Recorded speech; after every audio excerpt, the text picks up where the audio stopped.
having you guys come through, not only talk with you, but talk with every one of the members and having everybody contribute what they had today. It's just been what we've been looking for, what we've been waiting for. It's gonna be a great project, and I'm excited to hear it. I'm a fan. Never done before. A massive movement. It's true. It's never been done before. You guys are making history. That's right. Okay, so this is actually the letter that you wrote me back after I wrote your letter. It says, Dear Monique, pleasure to meet you through words. Of course, I remember you in the BL Sherelle video. This is Demetrius, Kelly, and Emily, and we are BL Sherelle. Now I see you were the writing talent behind the piece, Wrong Side of the Road / Freedom. That was a pretty good song and a really good performance. I think my one critique, as you guys know, Fury is like famous for critiquing some shit. Cliche is sort of a dumb word, but you could say unoriginal to me. Unexciting, dull. Okay, keep on. I'll just give you my critiques, because if we're going to work together, that's how I roll. When I got the idea for Die Jim Crow, I was 23. I got really interested in history first, and then activism. Most of, well, pretty much all my ancestors were broke-ass immigrants who came to Ellis Island with a nickel and a nail. I grew up in the Lower East Side of Manhattan, where my grandmother grew up too. It was a drug den with bohemian artists, drug dealers, hoes, junkies, etc. I wanted to make movies for the longest time. Call your brother Alex when you get a chance, Fury. Doesn't matter what time it is. I first met Alexander Pridgeon when I was 10 years old because he actually moved across the street from us in '99. And I thought he was super annoying. He would just holler stuff at you. You know, when I was really little, it would be like, listen to your mother. And then when I was 19, I actually started talking to him. I just figured after all those years, like, this guy's all right, you know? My mom suggested that I make a movie about him. Ever since we made that film, we became thick as thieves, and he was like family. He was formerly incarcerated. He'd regale me with tall tales about prison. You know, I never used to do this shit till I met you. Don't worry, when you get where you're going, somebody's gonna teach you about God. Sure enough, when I got to the penitentiary, there was this guy named Mo behind me. He invited me to come up on the hill with the Muslims. He said, this is Brother Alexander. He came to join on to his own. I started saying, I didn't come to join on to nothing. And then I heard them brothers talking, and the wisdom they were talking with, and the type of knowledge they had. I had never seen men talk like this before. Most of my artistic background was in filmmaking. I wanted to make movies for the longest time. Then I moved from New York and got really into activism. On a total whim, I signed up for this class called 20th Century Genocide. The professor was intense. His name was Dr. Wendell Eckford. He'd definitely done some serious military time, and he was really passionate about history. His aunt was actually Elizabeth Eckford, who was one of the first people to desegregate a school. But yes, my thesis is that prison is a racial caste system and that it has affected black communities the most, but it goes well beyond the race thing and deals with issues of the human condition, which are timeless. It's deep. It's too much to get into in a letter. You just have to hear it. I became really fascinated with history. So after I read the new Jim Crow, it was soon drawn into this idea of Die Jim Crow. I didn't know anybody in LA, so I was super lonely. And I just started like checking out all these books from the library around history and kind of thinking about what I wanted to do in my life a little differently. I was not at all experienced in producing music. I just wanted to do it. Music is the love of my life, but I was sort of just a fan at the time. And at the same time, Occupy Wall Street started, and boom. Here in New York, thousands of demonstrators descended on the financial district. Protesters there in downtown Los Angeles ignored the protests are spreading from cyberspace to streets all around the country. Streets belong to the people. That was like not at first something that really appealed to me. That was almost like, that's corny, you know? And I grew up in the era of like Bush going to war. I was a very angsty teenager who just like very self-centered. You know, I was really just in my orbit. Fuck activism, like that shit's stupid. You know, I'd like art house movies. But I think it was a perfect storm. I think because I was genuinely so interested in history, I started to dabble in the activism. I couldn't find any work. My mom had been laid off from her job that was turned into a condo. Started reading about American history. I think I picked up Howard Zinn at that time. Not every song is overtly political. Some of that will be achieved through news media samples, presidential speeches, and other creative means. It was 2013, and there was a book that was really popular at the time, and it was called The New Jim Crow. Well, I refer to mass incarceration as the new Jim Crow because it is a system of racial and social control that is markedly similar to old Jim Crow. In a few short decades, we quintupled our nation's prison population. How many people are in the prison system? Over 2 million people. Once you're labeled a felon, all the old forms of discrimination are suddenly legal again. Employment discrimination, housing discrimination, denial of the right to vote. In many ways, people who are branded criminals and felons today are subject to second-class treatment, much like their grandparents or great-grandparents during the Jim Crow era. I read this book and like, oh, this clicks. There had been other things throughout history famously emblazoning Jim Crow. You know, it actually started with a fucking song. That was this phenomenon. Then you have the Jim Crow laws, a very famous book called The Strange Career of Jim Crow. You have these laws pop up all the time that people will call Jim Crow laws to this day. And at that time, being 23, being this fiery young activist, I was just like, fuck that. Die Jim Crow. The four of us come from different walks of life. However, we've all made decisions as though we were chasing death. And for some of us, this isn't our first time here. The second sentence for me was doubled the time. It felt like I did twice as much time than I did during the 6 years. And I can go on for hours about the elements that contributed to our incarceration. Poverty, nature versus nurture, genetics or addiction, but I won't. I was an adult now, so I had a greater sense of responsibility, and I felt the effects of my incarceration beyond myself. My girlfriend got arrested with me, and she was paying a heavy price for just being with someone. I was probably the most depressed I've ever been in my life. I wasn't writing. This was the first time in my life that, you know, anytime I was going through my most hard times, that's what I relied on.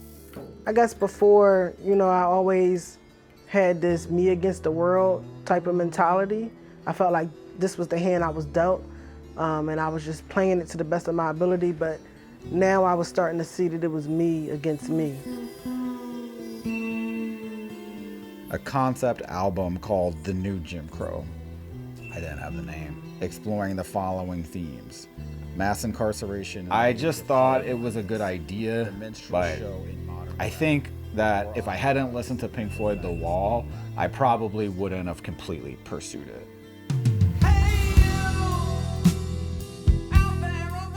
It was really about the story of a man in a mental prison. To combine that with all this historical stuff, double album with all this cinematic twists and turns, that would be crazy. So check out the document Enclosed and dig the concept. Dig if you vibe with it. When I got the track by track and I read it over, it made my soul burn that it was like my life on this paper. And this guy, this white kid from the Lower East Side who's never experienced none of this shit, is able to just put my life experiences down as this cycle. It's like this statistic type of life. My father was in prison when I was younger. My mom we had a relationship that was more like sisters and best friends. So I was exposed to a lot of things that were not healthy for me. A lot of violence, drug dealing, and I was like, damn, the only way that I can impact something like this is through music. There's like 4 people that I just cold wrote from writerprisoner.com. Word of mouth. One person I just saw outside smoking a cigarette. I knew they were formerly incarcerated. At first, it was just interviewing people. Maybe wrote to a couple people inside. The very early days, anyone who'd done time. Like, it wasn't necessarily musicians, but then I was like, man, I need to find musicians. My professional music expertise comes from my co-producer, Dr. Israel. Move your body to this. Reggae, the river makes some noise. I'm trying to go back, because as you remember, it's a long time. I'm a vocalist, a producer, engineer, and I started, well, at this point, shit, it would have been 42 years ago. I think that his main thing is like reggae, electronic, dub, punk kind of thing. Actually, that's a lot of genres. I've never been particularly interested in genre of music. I've been more interested in music. Which was right up the alley of Die Jim Crow. It was always supposed to be multi-genre. He lived above the wood shop that I was working at. I came up to him one day. It was actually New Year's. And I think it was exciting to me in particular because it wasn't really about trying to frame incarceration. It was about trying to allow prisoners to express themselves. And I thought that was really cool.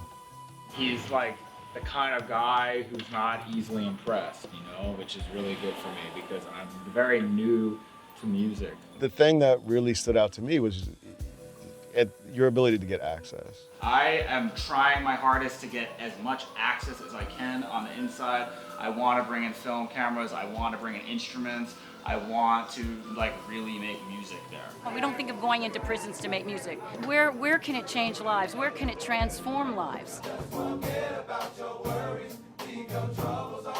I contacted Kathy, and I think she got back to me pretty soon right after that, and she said, this sounds great, let's try to make this happen. But that was like a year and a half before it happened.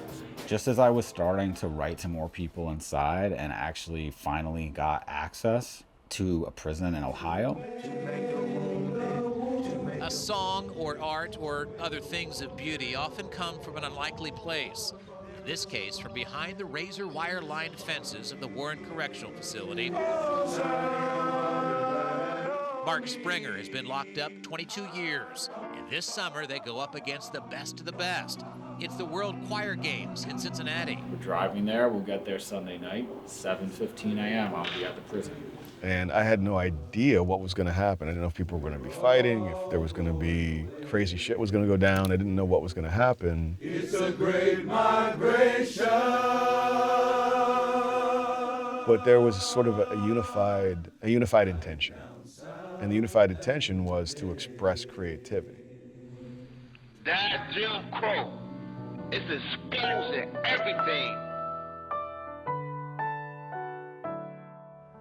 I got home and I heard the news that Alexander Pridgeon, my good friend, my mentor, my twisted angel, had died. I got the news the day I got back.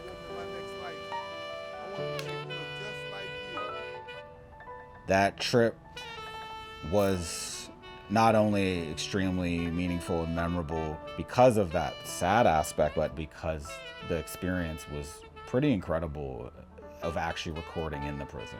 I got to know a few folks pretty well: Mark Springer, Anthony McKinney, and Charles Williams. I'm on the first impression. Listen to me, you all loved it. 1, 2, 3. And so that's when it really felt like, okay, this is real. I think the second time, before we went to Warren, I was like, I think Fury needs to make an EP. I'm gonna try to cover everything. I'm Fury Young, and I'm the producer of Die Jim Crow. Die Jim Crow is a concept album that's written and performed by formerly and currently incarcerated black musicians. The album is Racism in the U.S. Prison System. I'm working with people from all over the country in a narrative that weaves into one narrative. Growing up in mostly poor neighborhoods, getting involved in criminal activity, whether you're innocent or guilty, getting caught up in the system, sentenced longer, put in solitary confinement, eventually getting out and facing all the barriers, employment, education, or housing. So we're taking all these, collaborating them into one form. That's the story of Die Jim Crow. Where are we going? We're going to Philly, man. Yeah. Hard. What for? We are recording, what's your name again? Monique. We're recording Monique for the Die Jim Crow EP. So we're about to pull up to see Mo. It's We been are. about almost a year since I first started talking to her and have not met her yet. Hey, Monique. Say hi. Hello. Who am I speaking to? Well, we just picked up Monique Mo from her grandma's place. So we've officially met now. So this is a little documentary, the making of. Right. Well, how you doing? I think I'm gonna change my name though. What do you think about BL Sherelle? When we first met in person, I guess I'm a type of person that it just takes probably a really long time to penetrate. Because I thought you were cool, and I thought Doc was cool, but I wasn't willing to really look any further than that. About to do, I think let's start with Headed to the Streets. I think we should. Yeah. Do you remember like where you were in your head when you wrote that song? It's funny because when I actually started writing for that, I wasn't writing at all. I wrote the thing for TEDx. And then after that, I was done. I just had like this writer's block where I didn't write for maybe 2 years. Whoa, damn. So Headed to the Streets was like the first thing you wrote? Yeah. Besides this is the my BL book. Sherelle I was thing? down this time for 39 months. Headed was like super easy to write. I was in that direct situation at that moment. And I just wrote it. 15 minutes. I don't know. I thought I wouldn't have been able to do it. And like, I seen the format and I just was like, all right, maybe. I checked off a couple, like I could probably do this, probably do that. So it was inspiring? Yes. Well, it had to be because I wouldn't have did anything if it wasn't. Area, but couldn't seem to bury him. Bag of bones, I'll carry him. Sick as fuck, I cherish him. I feel like I'm shouting. That's good. Some headphones. All right, cool. Monique is killing it. Let me put my scarf on. He's about to bring this thing. Shackled and chained, I get off the bus. I do remember, sitting there on the spot, writing the lyrics, and like we were vibing creatively. Racism prevalent.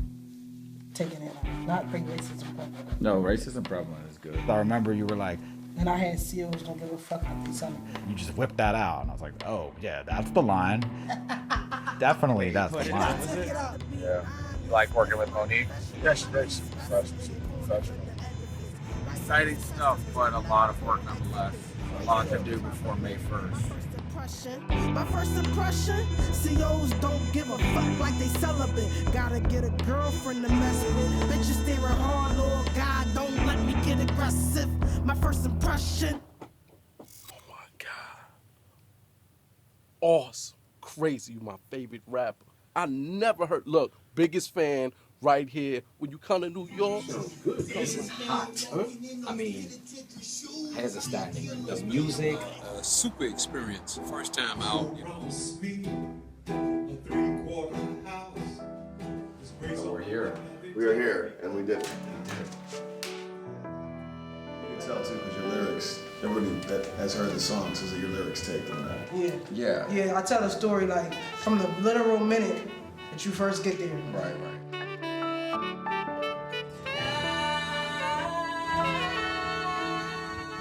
And we also recorded with formerly incarcerated artists in Philly and Brooklyn. And the Die Jim Crow LP will be out in 2018, hopefully.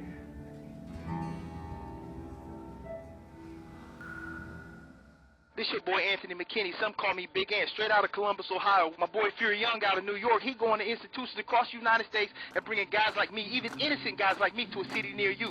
I was talking to mad people. Leon Benson. Cause I'm oceanic, I play pool with planets if you mortals and you can't comprehend it. I'm a puzzle piece that you always miss the beat of the soul, man. One. Mark Springer. We gonna put that sucker Jim Crow to death. You wouldn't believe what I did today. I painted 3 paintings. P.O. promised me. C. Will. This is the generation that need to hear the truth. Where they come from, my Big Ant.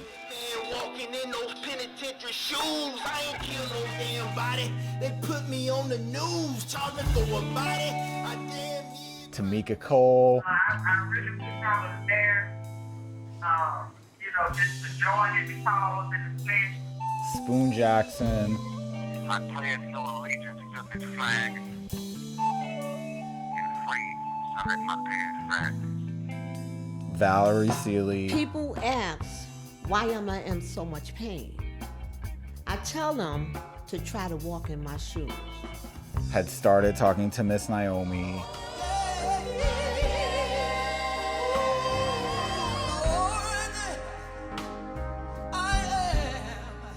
But that's where DJC was at that point. I definitely was deep in. Boom. Tell me where you from. Uptown. Welcome me home. 9 years, 3 months. That's why y'all know me. But I'm ain't going, baby. I'm running that race. Fuck a pace. First place won't wait. Fuck a case. Cause first base up state. Yes. Violate that back time no waste. Artistically, we definitely had a lot of differences back then. Back then, I wasn't a fan of like minstrel and, all that shit. I'm still not. We had a lot of conversations about, race and imagery and representation, all kinds of very productive that I think helped both of us grow as artists. Because even me, I knew what I didn't like, but I didn't know what I did like. I'm still alive, nigga. Them cops shot me, motherfucker. I survived, nigga. We also have a music video, Headed to the Streets, the lead single. It's a monster. It's a monster. Headed to the Streets video. I asked you if we could shoot in a crack house. I want to shoot this video in one because that's what the song's about. I oblige. I give you the phone number. Y'all worked it out. It was rocky leading up to it because I couldn't make it to the location scout, got in a really bad car accident. The situation that I'd worked out with the money, she thought I said one thing. But I've known this girl for 10 years. I've known this guy for a few months. I think she really just wanted me to pay the actors that she got, in addition to the money that I told her I would guarantee for the location. I arrive on set. I tell you that I had to be gone hard out at 6 o'clock. You were pretty clear with me. You were like, I need to go pick up my wife at this time. Actually, you told me hours in advance. We start working. My Sully's girlfriend comes, screaming and hollering, oh, you gonna give me motherfucking money, yada, yada. So I'm like, you know what? We just gonna leave. And Fury, as everybody's packing up, Fury says, come on team, let's go. We got what we wanted anyway. Well, at least we got what we wanted. Now, why would this nigga say that? Why would this nigga say that? I'm like, Fury, you good? Fury's like, yeah. I'm like, all right, I gotta go. It was a very raw situation. It ended up with me basically getting extorted. Fury calls me going crazy. Taken to the ATM. They robbed me. Threatened with a baseball bat. I mean, he was screaming so loud that I couldn't even really make out what happened. Now, you had nothing to do with this, but I took out my anger on you for sure. The one thing that really stuck out to me, when you were screaming and hollering, you said, I'm just a fucking white kid from fucking Lower East Side. I'm not from the streets like that. I haven't been in situations like that. You know what? Yep.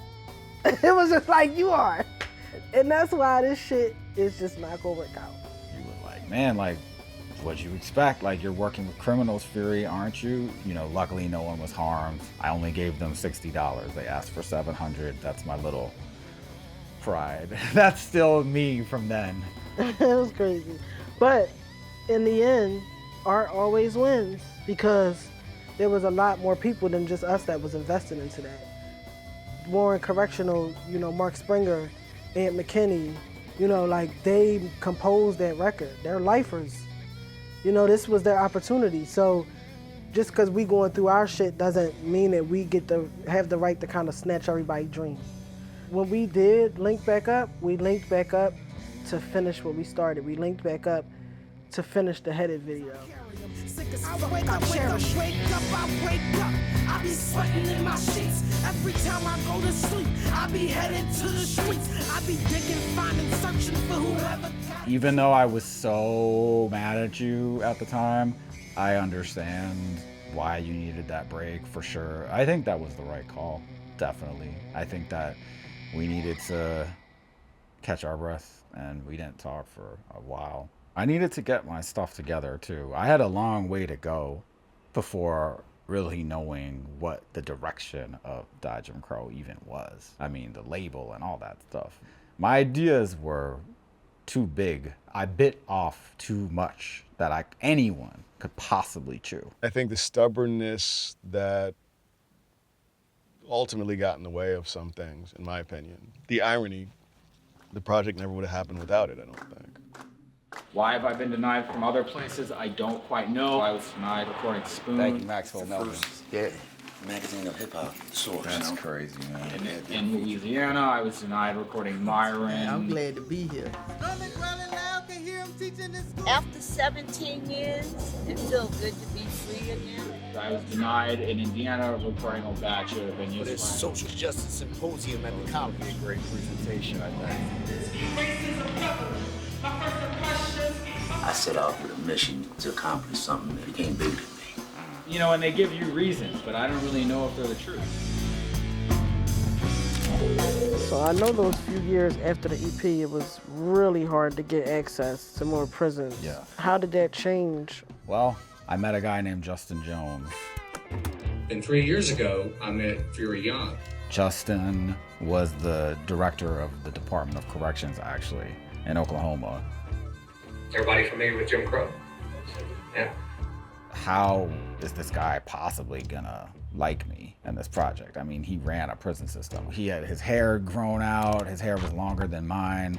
This guy loved rock and roll. He was like, let me know what you need. A few months later, we'd gotten into Colorado was first. You want to tell folks what you're about to do? Well, we're getting ready to journey into the land of this project that came before us a few months ago, Die Jim Crow. I realize there's so much human intolerance in our country, in the world in general, but one of the biggest problems we have in America is this intolerance for each other's differences.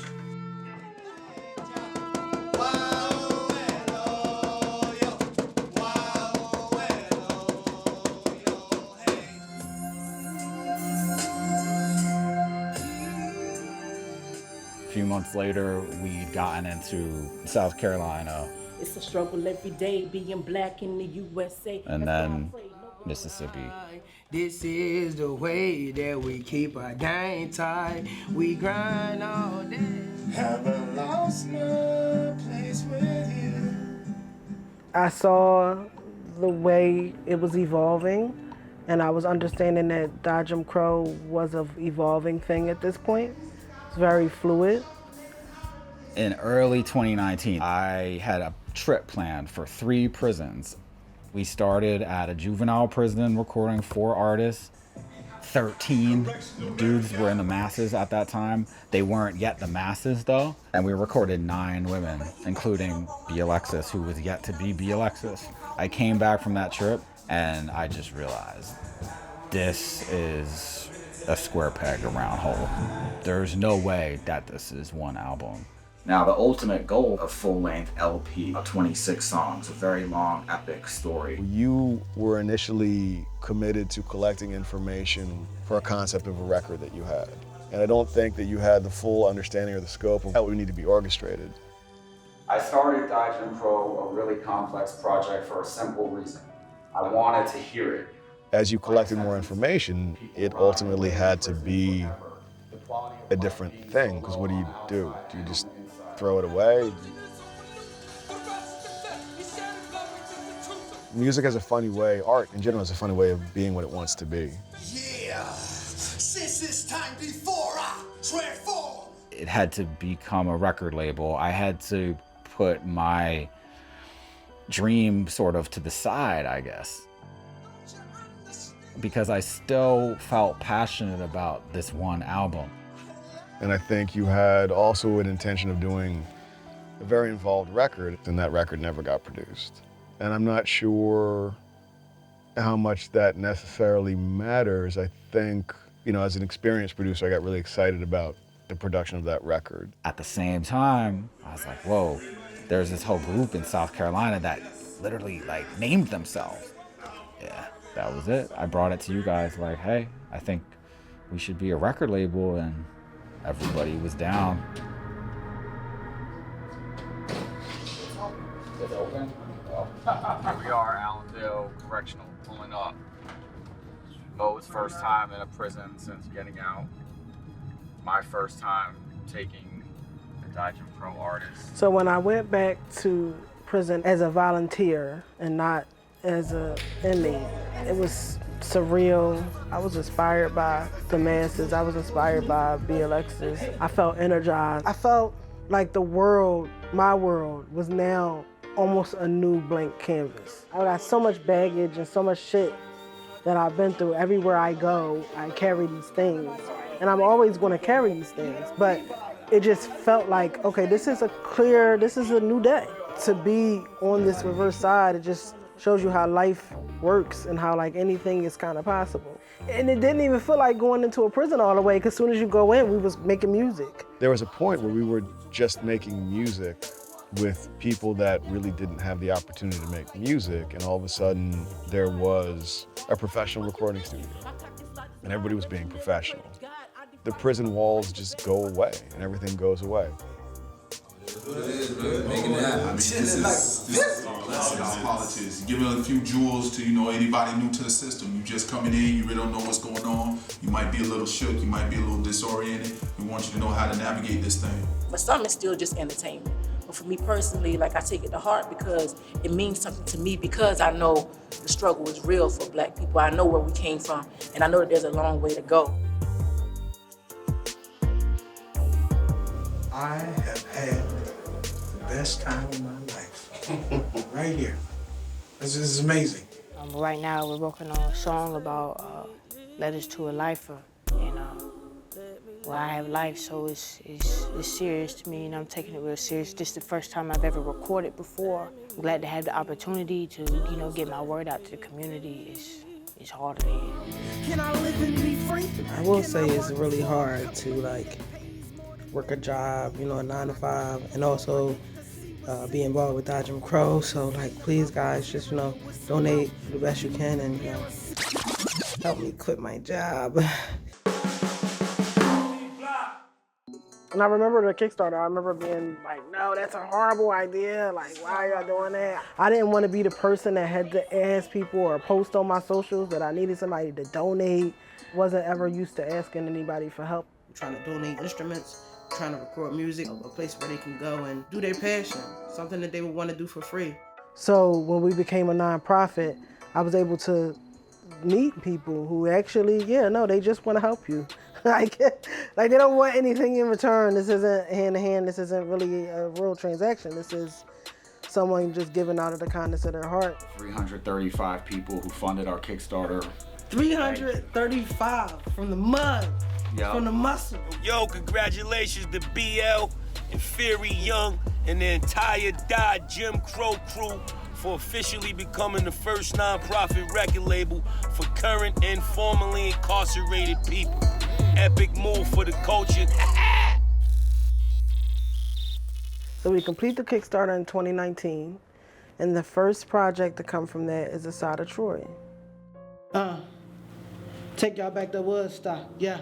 But it came out at a crazy time. The coronavirus is spreading inside the jail because of the conditions. Your prison sentence should not be a death sentence. I mean, I don't want to die like this. Look in the background. You see all of this? This is crazy. We just waiting to die in here. Trying to dodge this coronavirus. And I just like to say thank everyone. And I like to thank all the artists of Die Jim Crow. We have access so far from 3 prisons. We are trying our best to get as much PPE inside of prisons. Yeah, I know it was going on somewhere, but the scale has gotten bigger. Just all of us coming together, man, making it happen. And that is a total of over 5,000 residents who are in need of KN95 masks. We're all going through a very unfortunate, tumultuous time in society. However, we look to positively impact our most vulnerable. This week marks 27,000 masks that we've sent out. And I remember a lot of people being very interested in what we do because it was just at that moment. But I also remember feeling like it was all kind of fake and it was all trendy. I don't know if that's because I was in such that dark place internally, but I just remember feeling like, yeah, you see it, it's in your face right now. So like, yeah, that shit kind of fucked you up for a second. And it was even crazier for me because I'm a person who survived the police shooting. Like seeing those images of George Floyd and like you literally couldn't run away from them. It's crazy how life works because I was just on the top of the world, but when the George Floyd stuff happened, I remember feeling undeserving. Like I always feel like I'm not doing enough to kind of justify why I made it through that situation. L'artiste hip-hop a 32 ans, dont 10 passés derrière les barreaux pour trafic de drogue et agression à main armée. It's been such a part of my fabric, right, that I can't separate that part of myself. The waters know the path to Son fondateur, Fury Young, se rend régulièrement dans les prisons pour des séances d'enregistrement. I want us to make great music and change the world. I want us to mass culture to view those people differently, to not view them as monsters. Someday, it's gonna stop. Someday. And I'm really looking forward to embracing people. When I say embracing, I don't mean just reaching out my hand and shaking it. I'm talking about holding you. The day Territorial came out, my dad was rushed to the ER and he died a few weeks later. And I wish my dad had been able to experience the success of Territorial. And I remember I actually read him the Washington Post piece. He was basically hooked up to a breathing machine. I read him the article. You know, I guess you have like an ego death, right? When you experience that kind of death. I was watching this hip hop documentary shortly after that. Hip hop's just such a great spirit. We knew what we had even though the world didn't know at that time. Every week Jay was performing. We took over every show. Jay wasn't even supposed to perform at half the places. He would just go on stage, grab the mic, and perform. And I saw the Master P's and the Hoves and just really were entrepreneurs in this awesome street hustle way. And I was like, man, there is no way that I'm ever gonna be able to be that and do this alone and be at the place that we need to be at without making some kind of drastic change. And it wasn't right away where I was like, I should ask BL Cherrelle to be the co-ED, but as the days passed and I started thinking about that kind of mega spirit that we need, I was like, man, who do I trust more than BL?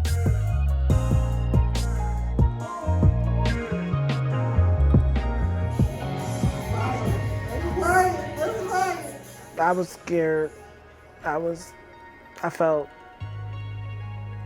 like it was going to be a big challenge, one of the bigger challenges in my life. Co-executive is real stuffy. Co-executive director.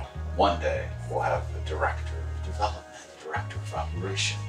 So then it's important that we're executive director. Yeah. Okay. See, I'm still learning little shit like that. We've basically been reinventing the wheel this whole time anyway. So. But I felt like I could do it. I felt like the decision of you asking me made sense. Getting our job descriptions really spot on, saying to you during that first meeting of like... Also trying to get kind of angle on the development here. So I see you said, I'm not gonna say you have a new song called God Did It.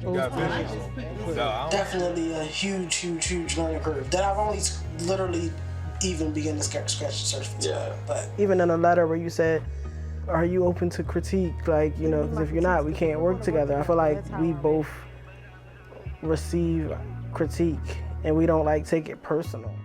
always remember you belong here. And anytime that I'm feeling like that overwhelming feeling, I remember In a way, that's maybe what makes us complement each other. Yes. Because we're both outsiders to a certain degree. Yes. Yeah, when you had the long hair and all that shit. Me and BL have a long journey ahead of us, and I'm honored to walk some of that journey with you here in this prison, but with fuck a prison, you know, with these individuals, with all of us. This has been a real honor, so thank you for sharing that with me. It's been really good, really healthy to have you as co-ED, and a lot of the things that felt like that never-ending mountain of to-do lists have really dwindled down. And now it feels like we're both doing the things that we want to do more. Not all the way yet. We still have so much more to go.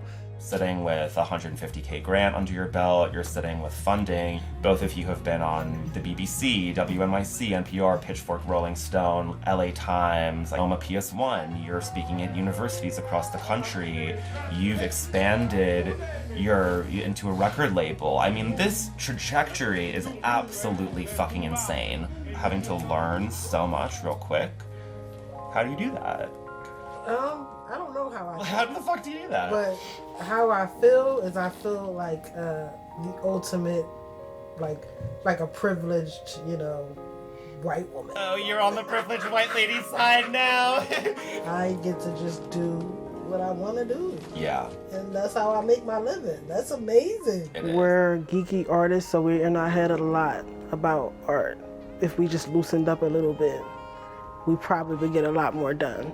When are these things actually gonna come out? For various reasons, some of which are out of our control, like prison censorship. We really just wanna get all our releases, all our ducks in a row and rolled out the best possible way.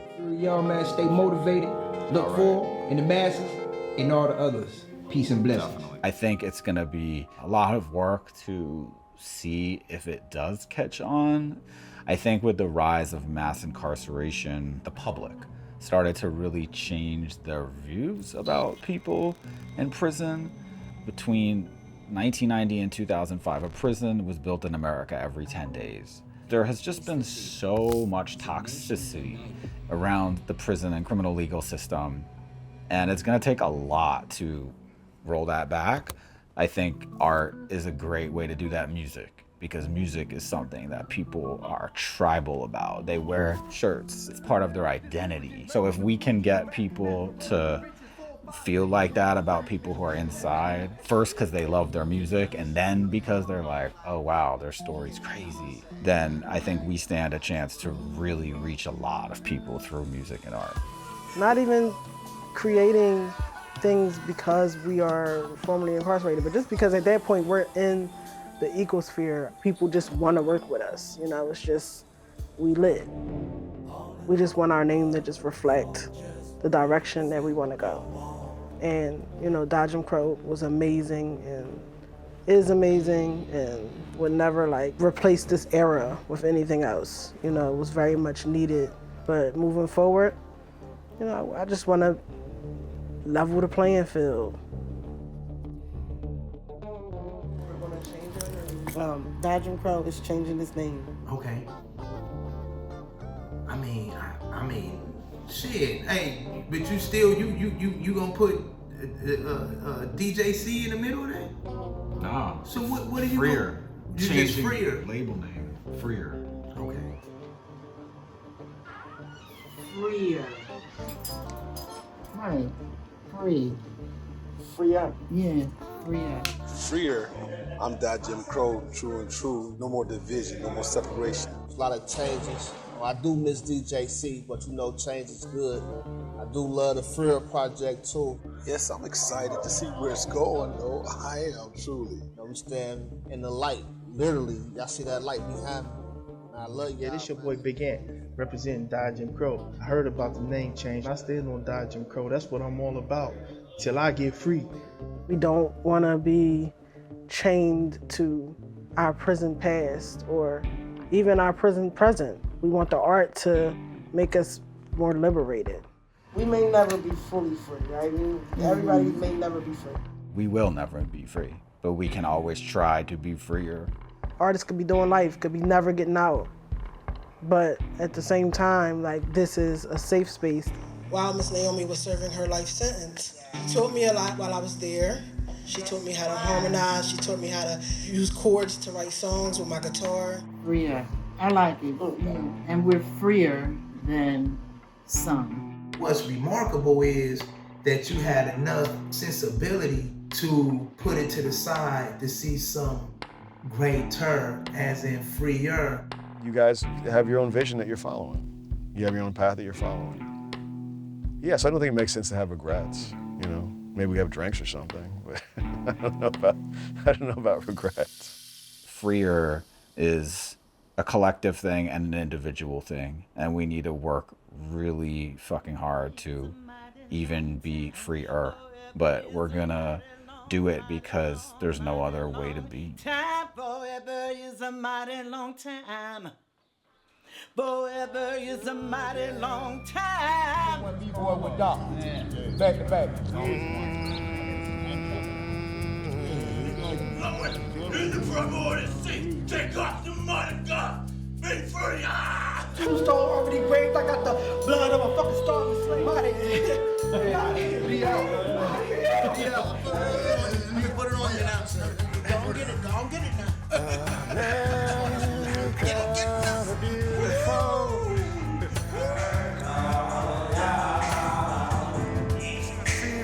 You be like, yo, that's her from the book. You know what I mean? The truth never dies. The truth never dies. The truth never dies. It someday would give birth to me. His case overturned. Police had the wrong man. Coming to a club near you. Yeah. What's happening, baby? Here I come. Hidden in front of our eyes, perfectly disguised. The using, confusion, the brainwash, they remove them who refuse them just because the real criminals are the ones who make the laws. Wake up, you're working for a pay cut just to give it back to the people who paid you. Beat like a pager, I have your attention. Using the bigger picture in a critical condition. And you start from the beginning.